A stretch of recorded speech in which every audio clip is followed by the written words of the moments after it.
दोस्तों सादर नमस्कार। आपके YouTube चैनल प्रो जी के पॉइंट विद सूर्य में आपका स्वागत है।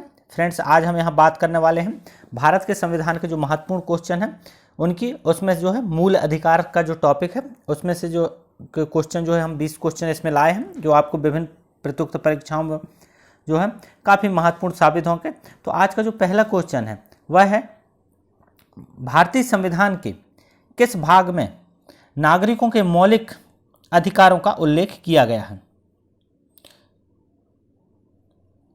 भारतीय संविधान के किस भाग में नागरिकों के मौलिक अधिकार का उल्लेख किया गया है? तो इसका जो सही आंसर है वह है ऑप्शन डी, भाग 3। इसका जो सही आंसर होगा ऑप्शन डी, भाग 3 में जो है नागरिकों के मौलिक अधिकारों का उल्लेख किया गया है। इसके बाद नेक्स्ट क्वेश्चन है, निम्न में से कौन सा मूल अधिकार भारतीय संविधान में नागरिकों को नहीं प्रदान किया गया? तो इसका जो सही आंसर आएगा वह आएगा ऑप्शन सी, सूचना का अधिकार। जो सूचना का अधिकार है मूल अधिकार के रूप में भारतीय संविधान में नागरिकों को प्रदान नहीं किया गया। यह एक जो है हमारा विधिक कहें लीगल राइट है, जैसे सूचना के अधिकार अधिनियम 2005 के अंतर्गत जो है नागरिकों को प्रदान किया गया। इसके बाद नेक्स्ट क्वेश्चन है, निम्नलिखित में से किस अनुच्छेद में समता के अधिकार का प्रावधान है? आप देखें, जो समता का अधिकार है इसका प्रावधान जो है किस अनुच्छेद में है? तो इसका जो सही आंसर आएगा वह आएगा ऑप्शन ए, अनुच्छेद 14। जो है भारतीय संविधान के भाग 3 में निहित मौलिक अधिकारों के अंतर्गत जो है समता के अधिकार का उल्लेख संविधान या अनुच्छेद 14 से जो है 18 तक किया गया है। अनुच्छेद 14 के अनुसार राज्य जो है नागरिकों को जो है विधि के समक्ष समता से जो है या जो है विधियों के समान संरक्षण से वंचित नहीं करेगा। इसके बाद नेक्स्ट क्वेश्चन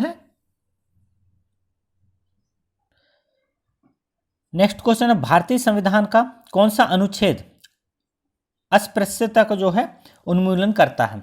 तो इसका जो सही ऑप्शन है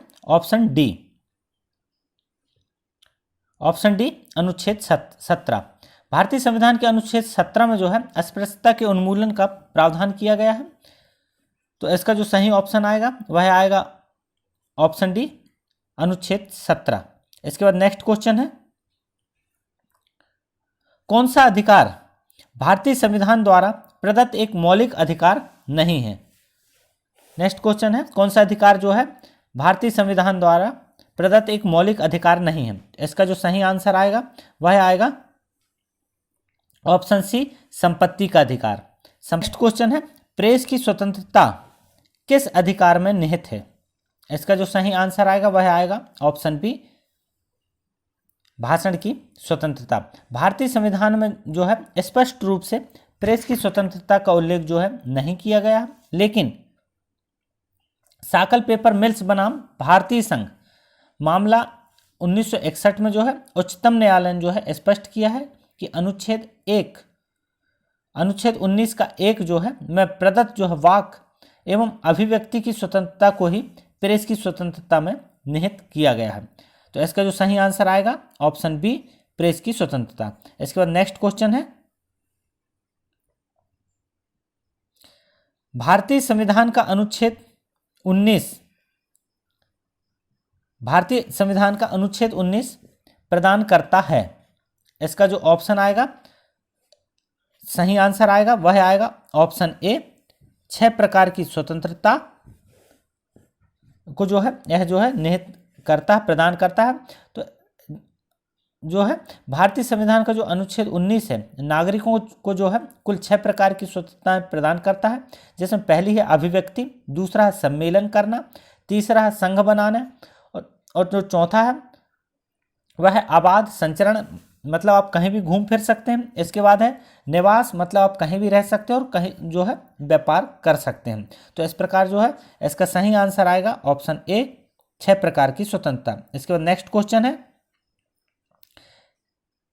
किसी अपराध के अभियुक्त को स्वयं अपने विरुद्ध गवाह देने के लिए बाध्य नहीं किया जा सकता। भारतीय संविधान के किस अनुच्छेद में यह प्रावधान किया गया है? तो इसका जो सही आंसर आएगा वह आएगा ए, अनुच्छेद 20 का 3। इसके तहत जो है हम किसी अभियुक्त को जो है उसी के विरुद्ध या स्वतः के विरुद्ध जो है गवाही देने के लिए बाध्य नहीं कर सकते। इसके बाद नेक्स्ट क्वेश्चन है, भारतीय संविधान के अनुसार जीवन का अधिकार है जो है राजनीतिक अधिकार, आर्थिक अधिकार, मौलिक अधिकार और धार्मिक अधिकार। इसका जो सही आंसर आएगा वह आएगा मौलिक अधिकार। जो है भारतीय संविधान के अनुसार जो है जीवन का अधिकार एक मौलिक अधिकार है। इसके बाद नेक्स्ट क्वेश्चन है,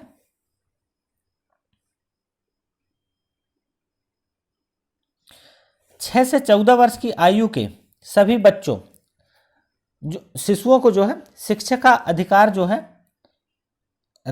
इसका पहला ऑप्शन है राज्य के नीति निर्देशक सिद्धांतों में सम्मिलित है, दूसरा यानी बी है मूल अधिकार, तीसरा सांविधिक अधिकार और चौथा है कोई नहीं। इसका जो सही आंसर आएगा वह आएगा ऑप्शन बी मूल अधिकार। इसके बाद नेक्स्ट क्वेश्चन है, मूल अधिकारों के अंतर्गत कौन सा अनुच्छेद बालकों के नियोजन से प्रत्यक्ष रूप से संबंधित है? तो इसका जो सही आंसर आएगा वह आएगा ऑप्शन डी अनुच्छेद 24। अनुच्छेद 24 के अनुसार जो है बालकों के नियोजन के प्रतिषेध का उपबंध किया गया है। इसके अनुसार जो है 14 वर्ष से कम आयु के बच्चों को कारखानों, मिल्स या अन्य किसी जोखिम युक्त कार्यों में शामिल नहीं किया जा सकता। 2 जून 1917 को बाल श्रम निषेध और विनियमन संशोधन अधिनियम 2017 के अनुसार जो है 14 वर्ष से कम आयु के बच्चों के नियोजन पर पूर्ण जो है प्रतिबंध लगाया गया है, जबकि 14 से 18 वर्ष के किशोरों को खतरनाक व्यवसायों से के नियोजन पर पूर्ण प्रतिबंध है। इस प्रकार इसका जो नेक्स्ट जो सही आंसर है वह है ऑप्शन डी अनुच्छेद 24। इसके बाद नेक्स्ट क्वेश्चन है, किसी धर्म विशेष के संवर्धन के लिए करों के भुगतान की अनिवार्यता से मुक्ति की गारंटी दी गई है। कौन से अनुच्छेद में दी गई है? तो इसका जो सही ऑप्शन आएगा ऑप्शन सी 27 द्वारा। तो संविधान के अनुच्छेद 27 के अंतर्गत जो है राज्य किसी ऐसे कर को व्यक्ति को देने के लिए बाध्य नहीं करेगा जो किसी धार्मिक संप्रदाय की उन्नति में खर्च किया जाना हो, किंतु राज्य जो है कोई भी धार्मिक सुविधा देने के लिए शुल्क आरोपित कर सकता है। तो इसका जो सही आंसर आएगा वह आएगा ऑप्शन सी अनुच्छेद 27 द्वारा। इसके बाद नेक्स्ट क्वेश्चन है, रिक्त स्थान की पूर्ति करें।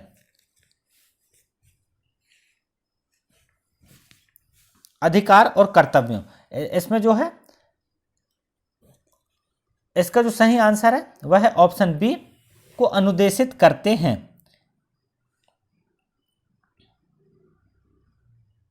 इसके बाद नेक्स्ट क्वेश्चन है, मूल अधिकारों से संबंधित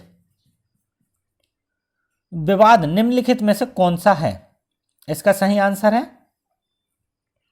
ऑप्शन ए गोलकनाथ बनाम पंजाब राज्य।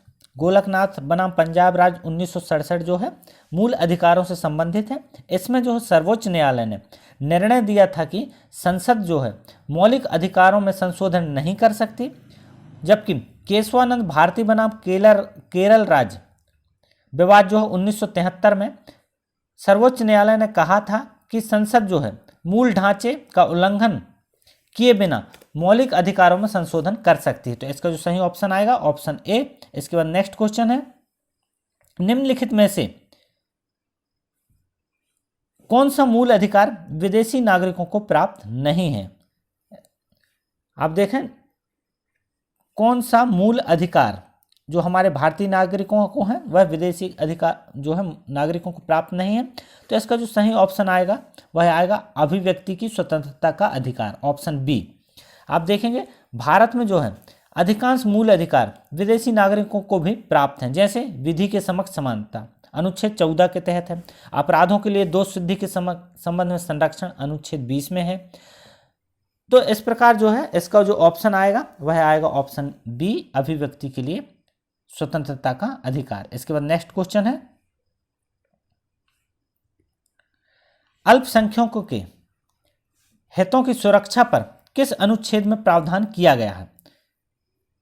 आप देखें जो अल्पसंख्यक हैं उनके हितों की सुरक्षा पर किस अनुच्छेद में जो है प्रावधान किया गया है? तो इसका जो सही आंसर आएगा वह आएगा ऑप्शन सी, अनुच्छेद 19। अनुच्छेद 19 में जो है अल्पसंख्यक वर्गों के हितों के संरक्षण के लिए जो है प्रावधान किया गया है। इसके बाद नेक्स्ट क्वेश्चन है, बंधुआ मजदूर उन्मूलन अधिनियम संसद ने किस वर्ष पारित किया? तो इसका जो सही आंसर आएगा वह आएगा ऑप्शन बी, 1976 में जो है अनुच्छेद 23 जो है हमारा भारतीय संविधान का अनुच्छेद 23 मानव के दुर्व्यापार एवं बलात् श्रम पर प्रतिषेध करता है। बंधुआ मजदूरी उन्मूलन अधिनियम 1976 के द्वारा यह लागू किया गया है। इस कानून के अंतर्गत जो है बिना भुगतान किए मजदूरी कराना गैर कानूनी जो है घोषित किया गया है। तो इसका सही आंसर आएगा ऑप्शन बी, 1976। इसके बाद नेक्स्ट क्वेश्चन है, मंडल आयोग, इसको जो है आप आयोग पढ़ें, मंडल आयोग द्वारा जो है अपनी रिपोर्ट किस वर्ष प्रस्तुत की गई? तो इसका जो सही आंसर आएगा वह आएगा 1980। मंडल आयोग ने जो है 1980 में जो है अपनी रिपोर्ट प्रस्तुत की थी। जो मंडल आयोग जो था वह था सामाजिक और शैक्षणिक रूप से पिछड़े वर्गों को की स्थिति जो है जानने के लिए 20 दिसंबर 1978 को जो है मोरारजी देसाई की सरकार ने बिहार के पूर्व मुख्यमंत्री बीपी मंडल की अध्यक्षता में जो है पिछड़ा वर्ग आयोग के गठन की घोषणा की थी। इस आयोग ने जो है अपनी रिपोर्ट 12 दिसंबर 1980 को प्रस्तुत की थी। इसके बाद नेक्स्ट क्वेश्चन है, भारत के संविधान के किस अनुच्छेद के अंतर्गत सशस्त्र बलों के सदस्यों के मौलिक अधिकारों को विशेष रूप से प्रतिबंधित किया गया है? जो सशस्त्र बल हैं उनके जो मौलिक अधिकारों को जो है विशेष रूप से प्रतिबंधित किया गया है। तो इसका जो है सही ऑप्शन आएगा अनुच्छेद 33। अनुच्छेद 33 को जो है संसद को यह शक्ति प्रदान करता है कि वह सशस्त्र बलों, खुफिया एजेंसियों एवं लोक व्यवस्था बनाए रखने वाले सुरक्षा बलों के मूल अधिकारों को सीमित करने वाली विधियां बना सकती है। इसके बाद नेक्स्ट क्वेश्चन है, मौलिक अधिकार निलंबित किए जा सकते हैं, किसके द्वारा जो है मौलिक अधिकार निलंबित किए जा सकते हैं? तो इसका सही आंसर आएगा वह आएगा राष्ट्रपति द्वारा। आपातकाल के दौरान जो है ऑप्शन बी आएगा इसका, राष्ट्रपति द्वारा। आपातकाल के दौरान जो है मूल अधिकारों का निलंबन दो प्रकार से होता है। पहला है अनुच्छेद 358 के अनुसार जो है जब युद्ध अथवा बाहरी आक्रमण के कारण भारत अथवा उसके किसी क्षेत्र पर आपातकाल प्रभावी हो तो अनुच्छेद 19 में जो है उल्लिखित मूल अधिकार स्वतः निलंबित हो जाते हैं। याद रखें अनुच्छेद 358 के अनुसार। और दूसरा है अनुच्छेद 359 में जो है राष्ट्रपति को यह अधिकार प्रदान किया गया है कि वह आपातकाल के समय में अनुच्छेद 20 व 21 को छोड़कर अन्य किसी भी मूल अधिकार के प्रवर्तन को निलंबित कर सकता है। तो इसका जो सही आंसर आएगा वह आएगा ऑप्शन बी, राष्ट्रपति। इसके बाद फ्रेंड्स ये आपके जो है आपके लिए 20 क्वेश्चन जो महत्वपूर्ण क्वेश्चन थे मूल अधिकार से संबंधित जो है हम इस वीडियो में जो है बताने की कोशिश किए हैं। यदि आपको वीडियो अच्छा लगे तो हमारे चैनल प्रो जी के पॉइंट विद सूर्या को सब्सक्राइब कीजिए, बेल आइकन दबाइए। वीडियो देखने के लिए धन्यवाद। Thank you.